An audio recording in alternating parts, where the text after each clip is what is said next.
Welcome to the YouTube channel of the Mobitru platform.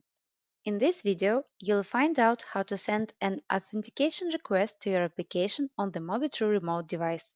For this, you can use the Biometric Authentication feature. What applications are supported? The feature will work for native applications on iOS devices. How to use the Biometric Authentication? First, choose a device and start your session on it. When the device is ready, go to Native, Install App tab. Here you need to upload your application. When the uploading process has finished, click on Install, choose both checkboxes to resign the application and enable the image injection feature. Open the application and find the feature that requires Touch ID or Face ID.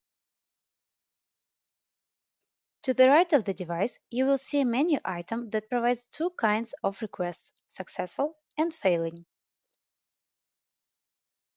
If you have questions or have faced a problem, do not hesitate to contact the Mobitru support team.